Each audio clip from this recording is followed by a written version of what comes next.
আমাদের আজকের গল্পটা ইংল্যান্ডের রাজপরিবারের সাথে ১৯৭১ সালে ঘটে যাওয়া এক মর্মান্তিক সত্য ঘটনা নিয়ে, যেখানে মাইকেল নামের দুর্ধর্ষ এক মাফিয়া ডন লুকিয়ে ইংল্যান্ডের রাজকুমারীর কিছু গোপনীয় অশালীন ছবি তুলে নেয়।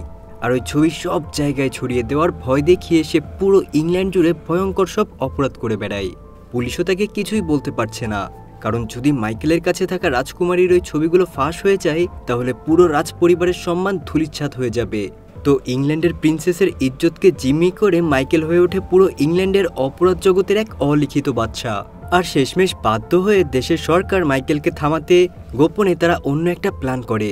তারা দেশের গোয়েন্দা সংস্থা MI5কে দায়িত্ব দেয় পুরো ব্যাপারটা একদম চুপিসারে সামলানোর জন্য। আর তদন্তে জানা যায় রাজকুমারী সেই গোপন ছবিগুলো মাইকেল লুকিয়ে রেখেছে ইংল্যান্ডের লয়েডস ব্যাংকের সেফ ডিপোজিট বক্সে। তো যাই হোক, গোয়েন্দাদের মধ্যে থাকা টিম নামের এই লোককে দায়িত্ব দেওয়া হয় ব্যাংকের লকার থেকে ওই ছবিগুলো চুরি করার জন্য। কিন্তু সবচেয়ে বড় শর্ত হলো এই চুরিটা কোনো সাধারণ মানুষকে দিয়ে করতে হবে, যাদের সাথে দেশের সরকারের কোনো সম্পর্ক থাকবে না। দেখে মনে হবে এটা একটা সাধারণ ব্যাংক ডাকাতি।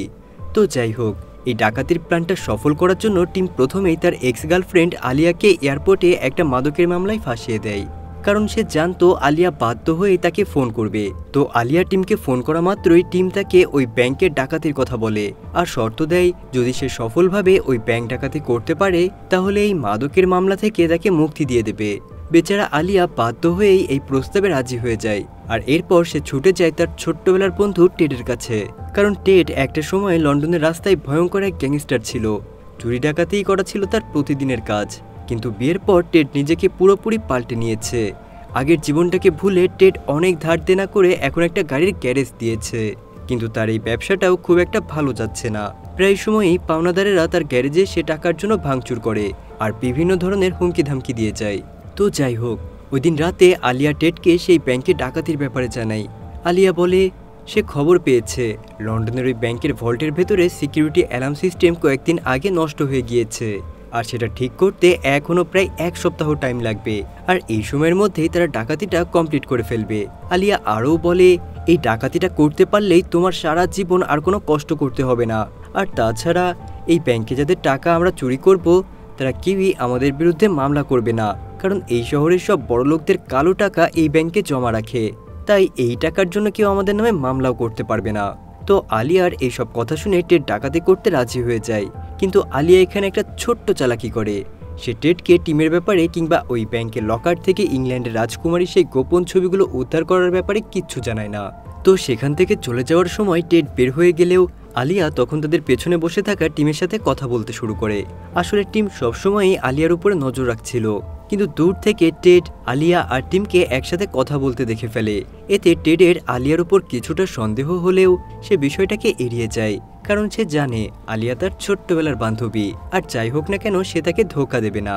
তো ওই দিন রাতেই টেড তার পুরাতন 2 বন্ধু কেভিন আর ডেভের সাথে ব্যাংক চুরির ব্যাপারটা নিয়ে আলোচনা করে। আর টাকার লোভে পড়ে কেভিন আর ডেভ দুজনেই ব্যাংক ডাকাতি করতে রাজি হয়ে যায়। তো পরদিন রাতে টেড আলিয়াকে তার 2 বন্ধুর সাথে পরিচয় করিয়ে দেয়। কিছুক্ষণ পর সেখানে টেডের বাচ্চা আর স্ত্রীও চলে আসে। আসলে এদের মুখের দিকে তাকিয়ে টেড এই ব্যাংক ডাকাতি করতে রাজি হয়েছে। তো যাই হোক, এরপর টেড আলিয়াকে বলে আমরা ওই ব্যাংকে ডাকাতি করব ঠিকই, কিন্তু তার আগে ব্যাংকটাকে আমাদের ভালো মতো পর্যবেক্ষণ করতে হবে। এই কথা শুনে আলিয়া বলে একদমই চিন্তা করো না, আমি গতকালই লয়েডস ব্যাংকে একটা অ্যাকাউন্ট খুলে এসেছি, তাই ওই ব্যাংকে ঢুকতে আমাদের কোনো সমস্যাই হবে না। তো প্ল্যান অনুযায়ী পরদিনই তারা 4 জন মিলে চলে যায় ইংল্যান্ডের সবচেয়ে বড় লয়েডস ব্যাংকে। ব্যাংকের সামনে দাঁড়িয়ে কেভিন ডেভিড ছবি তোলার বাহানায় ব্যাংকের ছবি তুলছিল। এদিকে আলিয়া টেড একটা নকল সোনার গয়না রাখার অজুহাতে ব্যাংকের লকারে গিয়ে সেখানটা ভালো মতো দেখতে থাকে। এদিকে বাইরে হঠাৎই ডেভের সাথে তার পুরাতন বস ভোগেলের দেখা হয়ে যায়। আসলে ভোগেল অ্যাডাল্ট ফিল্ম বা পর্ন বানায়, আর ডেভ একসময় তার আন্ডারেই কাজ করত। তো ভোগেলেরও এই ব্যাংকে অ্যাকাউন্ট আছে, তাই সে ব্যাংকে এসেছিল। তবে ভোগেল এখানে ডেভকে না চেনার ভান করে সেখান থেকে চলে যায়। এখানে এই ভোগেলকে একটু ভালো করে মনে রাখবেন কিন্তু আপনারা, কারণ তার কারণেই আজকের গল্প পুরো 120 ডিগ্রি উল্টে যাবে। তো যাই হোক, এরপর তারা 4 জন একসাথে বসে কিভাবে ডাকাতি করবে সেটা প্ল্যান করতে শুরু করে। তারা দেখে ব্যাংকের ঠিক পাশে একটা ফ্রাইড চিকেনের দোকান আছে, আর সেই দোকানের পাশেই একটা খালি দোকান আছে যেটা কিনা বিক্রি হবে। আর ওই দোকানের বেসমেন্ট থেকেই মূলত সুড়ঙ্গ খুঁড়ে ব্যাংকের ভল্টে যাওয়া সম্ভব। তো ওই সুড়ঙ্গ দিয়েই তারা তাদের ডাকাতি করার সমস্ত সোনাদানা এবং টাকা বের করে আনবে। আর এই দোকানে ফিরে এসে গাড়িতে উঠে তারা পালিয়ে যাবে। তবে এই সুড়ঙ্গ খোঁড়ার জন্য অনেক ভারী যন্ত্রপাতি দরকার, তাই টেড তার বাম্বস নামের এক বন্ধুকে রাজি করে সব যন্ত্রপাতি নিয়ে এই সুড়ঙ্গটা খোঁড়ার জন্য। আর সবশেষে টেড তাদের দলে যুক্ত করে কর্নেল নামের এই ভদ্রলোককে। দেখতে ভদ্রলোক হলেও সে ছিল আসলে একটা পাক্কা ঠকবাজ, কিন্তু খুব সুন্দরভাবে সাজিয়ে গুছিয়ে কথা বলতে পারত লোকটা। কর্নেলকে দিয়ে মূলত টেড ওই খালি দোকানটা কিনতে চায়। তো সমস্ত প্ল্যান রেডি করে টেড তার বউকে নিয়ে ডিনারে চলে যায় আর তাকে জানিয়ে দেয় যে আগামী কয়েকদিন আমি বাড়িতে আসতে পারবো না, তোমাদের ভালোর জন্যই আমি নতুন কোনো কাজের উদ্দেশ্যে যাচ্ছি। তারা 6 জন মিলে পরদিন তাদের প্ল্যান অনুযায়ী কাজ শুরু করে দেয়।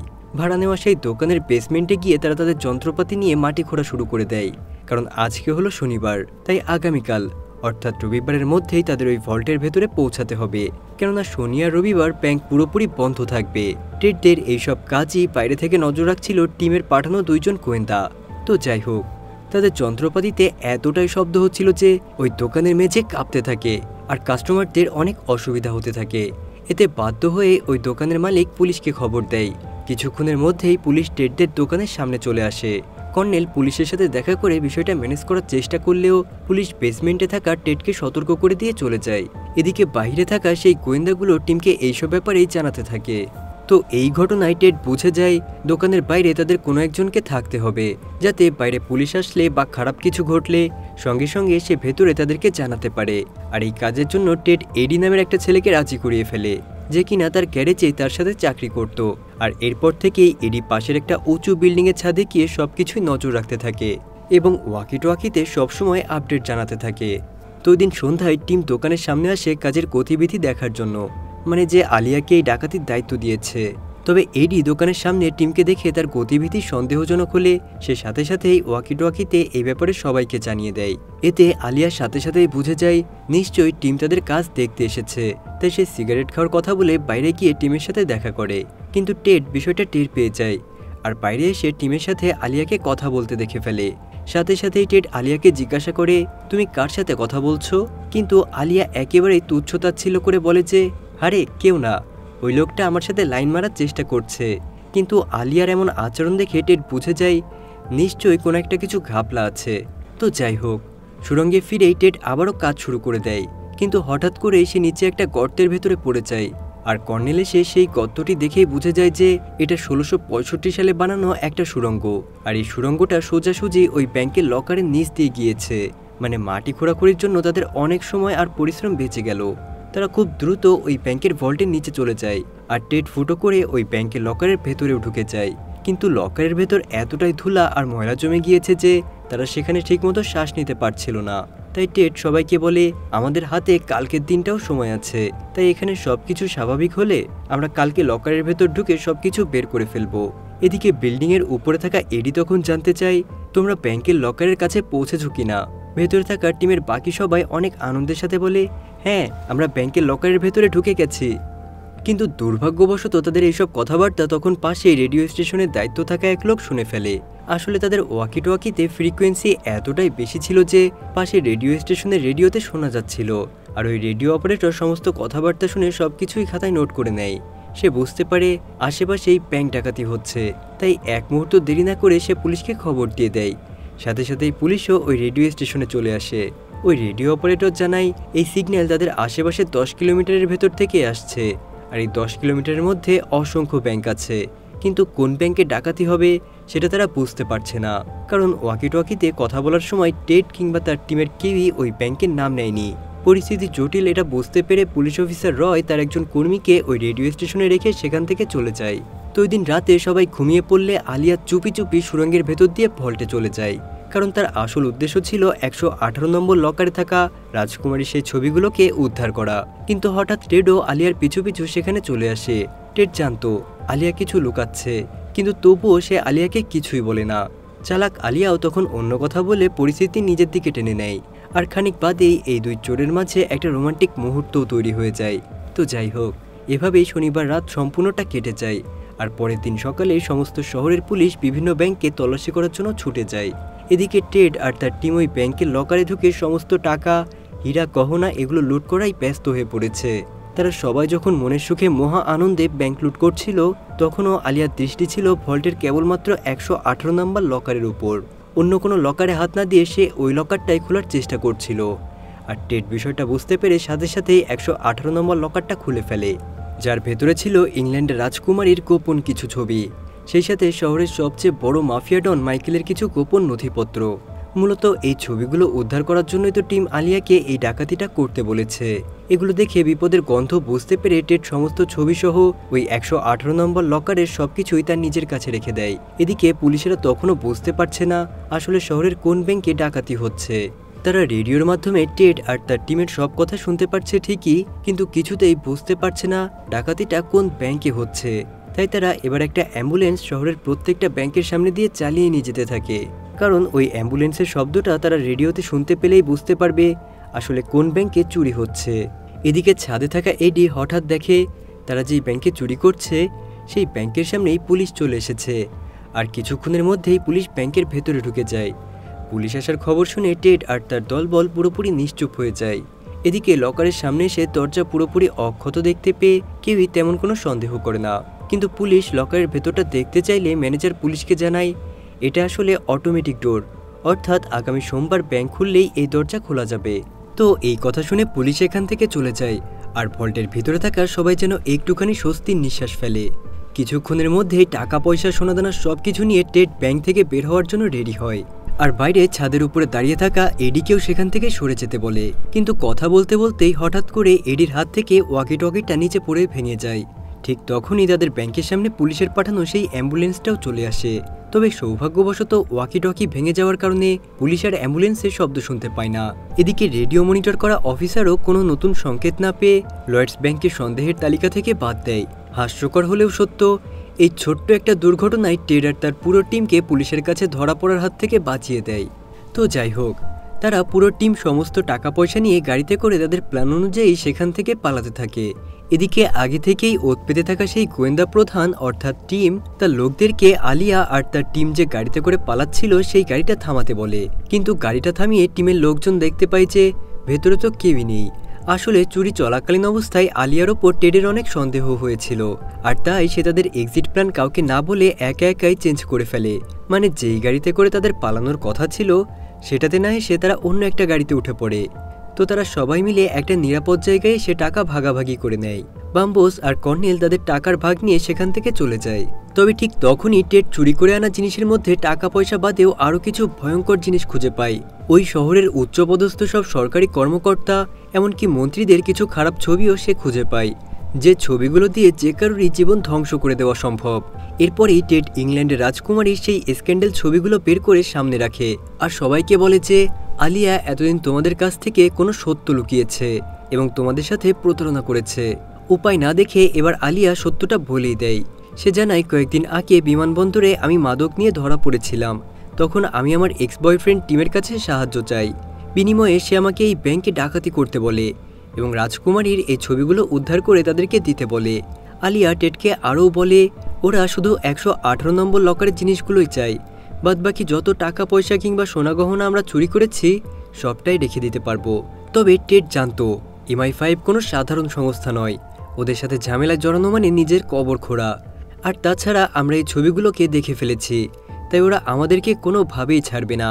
এই সব কিছু শুনে ডেভ অনেক ভয় পেয়ে যায় আর নিজের ভাগের টাকা পয়সা নিয়ে তাড়াতাড়ি সেখান থেকে কেটে পড়ে। পরদিন সকালে লয়েডস ব্যাংকের আন্ডারগ্রাউন্ড ভল্টের দরজা খোলা হয়, আর দরজা খোলার পর ব্যাংক ম্যানেজার যা দেখে তাতে তার চক্ষু একেবারে ছানা পড়া হয়ে যায়। চারদিক ধ্বংসস্তূপ আর ভল্টটা পুরো খালি। সঙ্গে সঙ্গেই সে পুলিশে খবর দেয়, আর কয়েক মিনিটের মধ্যেই ব্যাংক ঘিরে ফেলে পুলিশ বাহিনী। এদিকে আলিয়া টিমকে ফোন করে জানায় সে 118 নম্বর লকারের সব কিছুই তাদেরকে ফিরিয়ে দেবে, কিন্তু বিনিময়ে টেড আর তার টিমের কোনো ক্ষতি করতে পারবে না তারা। আলিয়ার এই কথায় টিম পুরোপুরি রাজিও হয়ে যায়। অন্যদিকে MI5 অর্থাৎ গোয়েন্দাদের প্রধান যখন জানতে পারে এই ব্যাংক ডাকাতির খবর এখন পুরো শহরে ছড়িয়ে পড়েছে, তখন সে একেবারে অসহায় হয়ে পড়ে, কারণ তারা চেয়েছিল এই বিষয়টা পুরোপুরি গোপনে মিটমাট করার জন্য, কিন্তু তা এখন পুরো দেশের মানুষ জেনে গিয়েছে। আর তাছাড়া তাদের সবচেয়ে বড় ভয়, যদি পুলিশের হাতে আগে ডাকাতরা ধরা পড়ে তাহলে রাজকুমারী সেই স্ক্যান্ডাল ছবিগুলো সবার সামনে চলে আসবে, আর তার পরিণতি যা হবে তা সবার চিন্তার বাইরে। তাই পরিস্থিতি সামাল দিতে MI5-এর লোকেরা ওই ব্যাংকে চলে আসে, আর ব্যাংক ডাকাতির সকল তদন্তের ভার নিজেদের উপর নিয়ে নেয়। তো যাই হোক, সেই ভোগেল নামের লোকটার কথা মনে আছে তো, ব্যাংকের সামনে যার সাথে দেখা হয়েছিল সেই লোকটা মূলত সোনিয়া নামের তার একটি লেডি পার্টনারের সাথে মিলে পর্নোগ্রাফি ব্যবসা করত আর তার পাশাপাশি নিজেও একটা বার চালাতো। তো এই বাড়ির যতগুলো পুলিশ অফিসার তার কাছে ঘুষ নিতে আসতো সে সবার নাম লিস্ট করে একটা ডায়েরিতে লিখে রাখতো, আর সে ওই ডায়েরিটা ওই ব্যাংকের লকারে লুকিয়ে রেখেছিল। ওই ডায়েরিটা প্রকাশ্যে আসলে শহরের বড় বড় সব পুলিশ অফিসাররা ফেঁসে যাবে। আর এদিকে ভোগেলের পার্টনার সোনিয়ার ছিল একটা হাই লেভেলের পতিতালয়, যেখানে কিনা ওই শহরের উচ্চপদস্থ সব কর্মকর্তারা এমনকি এমপি মন্ত্রীরাও যাতায়াত করত। আর সোনিয়া লুকিয়ে সেই উচ্চপদস্থ লোকদের ছবি তুলে রাখত, তাই সে ওই সব ছবিও ওই ব্যাংকের লকারে রেখেছিল। আর ওই দিন টেড মূলত টাকা ভাগাভাগি করার সময় সেই ছবিগুলোই হাতে পেয়েছিল। তো যাই হোক, এবার টেড নিজেই সেই টিমের সাথে দেখা করে। টিম ভেবেছিল টেড হয়তো রাজকুমারীর ছবিগুলো নিয়ে এসেছে, কিন্তু চালাক টেড ওই শহরের এমপি মন্ত্রীদের স্ক্যান্ডেল ছবিগুলো টিমের হাতে দিয়ে বলে, তোমার কাছে আগামীকাল পর্যন্ত সময় আছে, আমাদের টিমের প্রত্যেকের জন্য নতুন আইডি কার্ড এবং পরিচয় বানিয়ে দাও, তাহলে আমি সব সহি সালামতে তোমাদেরকে দিয়ে দেব। কথা শোনা মাত্রই টিম তার বসকে গিয়ে সব কিছু জানায় আর এমপি মন্ত্রীদের সেই ছবিগুলো দেখায়। ছবিগুলো দেখে টিমের বস নিজেও ঘাবড়ে যায়, কারণ সেখানে হয়তো তার ছবিও থাকতে পারে, কেননা সেও মাঝে মাঝে সোনিয়ার ওই পতিতালয়ে যেত। তাই টিমের বস টেডের সব শর্ত মেনে নেয়। অন্যদিকে ভোগেল সেই ঘুষখোর পুলিশ অফিসারের সঙ্গে বসে পরিকল্পনা সাজাচ্ছিল কিভাবে নিজেদেরকে বাঁচানো যায়। অর্থাৎ তার মনে পড়ে কয়েকদিন আগে ব্যাংকের সামনে দেখা হওয়া সেই ডেভের কথা। তাই তার পরিচিত ঘুষখোর পুলিশ অফিসাররা ডেভকে খুঁজে বের করে ধরে আনে, আর প্রচণ্ড নির্যাতন করার পরে ডেভ সমস্ত সত্যি কথা বলে দেয়। আর সাথে সাথে সেই পুলিশেরা চলে আসে টেডের গ্যারেজের সামনে। সেখানে তারা টেডকে না পেয়ে ওই গ্যারেজের কাজ করা সেই এডিকে ধরে নিয়ে যায়, আর সেখানে থাকা অন্য একজনকে তাদের একটা ফোন নম্বর দিয়ে টেডকে কল করতে বলে যায়। এদিকে ওই শহরের পুলিশেরা ওয়াকি টকিতে রেকর্ড হওয়া টেডের সেই কথাগুলো রেডিওতে চালিয়ে দেয়, যাতে শহরের কেউ ওই কণ্ঠ শুনে ডাকাতদের চিনতে পারে। আর বাড়িতে থাকা টেডের ওয়াইফ ওই কণ্ঠ শুনে বুঝতে পারে এটা তার স্বামী ছাড়া আর অন্য কেউই নয়। এদিকে টেড ভোগেলের নম্বর পেয়ে তাকে কল করে। ভোগেল জানায় ডেভ আর এডির জীবন বাঁচাতে চাইলে রাজকুমারীর সমস্ত ছবি, এমপি মন্ত্রীদের ছবি আর বিশেষ করে তার লকারে রাখা সেই ডায়েরিটা ফেরত দিতে হবে, যেখানে সে ঘুষখোর পুলিশ অফিসারদের তালিকা করেছিল। কিন্তু টেড সাফ সাফ জানিয়ে দেয় তারা কোনো লকারে ডায়েরি খুঁজে পায়নি। আর এটা শুনেই ভোগেল প্রচণ্ড রেগে যায়, আর সাথে সাথেই সে ডেভকে মেরে ফেলে। পরিস্থিতির ভয়াবহতা বুঝতে পেরে টেড সাথে সাথেই দৌড়ে তার সেই গাড়িতে চলে যায় আর পাগলের মতো ডায়েরিটা খুঁজতে থাকে। আর কিছুক্ষণ পরেই তারা ওই ডায়েরিটা পেয়েও যায়। তবে তারা এখন প্রচণ্ড বিপদে পড়ে গেছে, কারণ যদি এই সমস্ত ডকুমেন্টস তারা টিম অর্থাৎ গোয়েন্দাদের হাতে দিয়ে দেয় তাহলে ভোগেল তাদেরকে মেরে ফেলবে। অন্যদিকে যদি তারা এই সব কিছু ভোগেলকে দিয়ে দেয় তাহলে গোয়েন্দা সংস্থার লোকেরা তাদেরকে ছাড়বে না। তো যাই হোক, এদিকে শহরের মন্ত্রী সোজা চলে যায় MI5-এর হেডকোয়ার্টারে। সেখানে যাওয়ার পরে ওই গোয়েন্দা প্রধান তাকে তার কিছু অশালীন ছবি দেখায়, যেগুলো সোনিয়ার পতিতালয়ে যাওয়ার পর সোনিয়া লুকিয়ে তুলে রেখেছিল। তখন মন্ত্রী বলে, আমি ওই ডাকাতদের সমস্ত শর্ত মেনে নিতে রাজি আছি, কিন্তু কোনোভাবেই যেন এই ছবিগুলো বাইরে কারো হাতে না যায়। তো যাই হোক, এদিকে টেড লুকিয়ে চলে যায় তার স্ত্রী সন্তানের কাছে আর নিজের ভাগের সব টাকাগুলো স্ত্রীর হাতে দিয়ে বলে যদি তার কিছু হয়ে যায় তাহলে যেন তারা দেশ ছেড়ে পালিয়ে যায়। এ কথা বলে সে সোজা টিমের সাথে দেখা করতে চলে যায়। টিম তাকে নতুন আইডি পাসপোর্ট দেয়, যেটা দিয়ে সে এই দেশ ছেড়ে চলে যেতে পারবে। এদিকে আলিয়া পরদিন পত্রিকায় ডাকাতি তদন্তে রয় নামের এক পুলিশ অফিসারের নাম দেখতে পায়, কিন্তু ওই ডায়েরিতে থাকা ঘুষখোর পুলিশ অফিসারদের মাঝে সে কোথাও রয়ের নাম দেখতে পায় না। তারা বুঝে যায় রয় একজন ভালো পুলিশ অফিসার। এরপরেই টেড ওই ডায়েরি থেকে একটা পৃষ্ঠা ছিঁড়ে নেয় আর তার সেই বন্ধু কেভিনকে ওই পৃষ্ঠাটা দিয়ে পুলিশ অফিসার রয়ের হাতে পৌঁছে দিতে বলে। কেভিন গিয়ে পুরো ঘটনা পুলিশ অফিসার রয়কে জানায় এবং বলে যদি রয় পুরো ঘুষের তালিকাটি পেতে চায় তবে রয়কে আগামীকাল সকাল 11টার সময় মতো প্যাডিংটন স্টেশনে থাকতে হবে, কারণ আগামীকাল এই ডায়েরির মালিক সেখানে আসবে। যাই হোক, পরদিন ঠিক 11টায় টেড আর আলিয়া চলে যায় ট্রেন স্টেশনে, যেখানে মূলত টেড টিমকে রাজকুমারীর ছবিসহ সব কিছুই হ্যান্ড ওভার করবে। তো টেড আর MI5-এর গোয়েন্দাদের মধ্যে যখন লেনাদেনা চলছে ঠিক তখনই সেখানে ভোগেল চলে আসে, কারণ টেড নিজেই ভোগেলকেও এখানে আসতে বলেছিল। তবে গোয়েন্দা টিমকে দেখে ভোগেল অনেক ঘাবড়ে যায় আর সেখান থেকে পালাতে শুরু করে। টেড কোনোভাবেই চাচ্ছিল না ভোগেল পালিয়ে যাক, তাই সে ভোগেলের পিছু নিয়ে তাদের হাত থেকে এডিকে উদ্ধার করে। ভোগেল সহ তার বাকি সাথীদেরকেও টেড উদম কেলানি দিতে থাকে। এদিকে ভোগেলের সাথে থাকা সেই ঘুষখোর পুলিশ অফিসাররা টেডকে গুলি করতে যাবে, আর ঠিক সেই সময়েই সেখানে ভালো পুলিশ অফিসার রয় চলে আসে আর সাথে সাথেই সবাইকে আটক করে ফেলে। টেডকেও পুলিশ আটকে ফেলে, কিন্তু সেখানে তখনও ওই গোয়েন্দা সংস্থার লোকেরা ছিল। তাই টিম তখন পুলিশ অফিসার রয়ের সাথে কথা বলে টেডকে ছাড়ানোর ব্যবস্থা করে দেয়। এরপর রয় টেডের কাছে এসে সেই ডায়েরিটার ব্যাপারে জানতে চায়, টেড ট্রয়ের বিশ্বস্ততা দেখে সেই ডায়েরিটাও তার হাতে তুলে দেয়। যাওয়ার সময় টিম টেডকে বলে, এখন থেকে তোমাকে আমরা আর বাঁচাবো না। যদি আর কোনো উল্টাপাল্টা করো তাহলে সারা জীবন জেলে পস্তাতে হবে, তাই যত দ্রুত সম্ভব দূরে কোথাও চলে যাও। এরপরেই টিম চলে যায় সোজা মাইকেলের কাছে, মানে যাকে ধরতে এই ডাকাতি নাটকটা সাজাতে হয়েছিল। সেখানে গিয়ে সে প্রথমে মাইকেলের বাড়িতে আগুন ধরিয়ে দেয় আর তাকে গ্রেফতার করে ফেলে। আর গল্পের একদম শেষে দেখা যায় টেড এখন তার পরিবার নিয়ে একটা বিলাসবহুল ইয়টে ছুটি কাটাচ্ছে। এরপর আমাদেরকে জানানো হয় লন্ডন পুলিশের সমস্ত ঘুষখোর অফিসারদের ওপর তদন্ত চালানো হচ্ছে। সোনিয়ার সাথে সম্পর্ক রাখায় সেই মন্ত্রীকে বহিষ্কার করা হয়েছে। মাইকেলকে তার সমস্ত কৃতকর্মের জন্য 1975 সালে ফাঁসি দিয়ে দেওয়া হয়। বাড়ির মালিক ভোগেলকে 8 বছরের জেল দেওয়া হয়েছিল। আর ওই ব্যাংক থেকে সেদিন প্রায় 40 লাখ পাউন্ড চুরি হয়ে গিয়েছিল। সেই সাথে ওই ব্যাংকের 100-রও বেশি লকারের মালিক চুরির বিরুদ্ধে কোনো অভিযোগই করতে পারেনি, কারণ ওইখানে রাখা সব টাকাগুলোই ছিল অবৈধ কালো টাকা। মানে ভাবতেই অবাক লাগে 1975 সালে এরকম একটা ঘটনা সত্যি সত্যিই ঘটে গিয়েছিল। তো যাই হোক, আজকের গল্পটা সম্পর্কে মতামত জানাতে একদমই ভুলবে না কিন্তু। দেখা হবে পরবর্তী কোনো ভিডিওতে। আল্লাহ হাফেজ।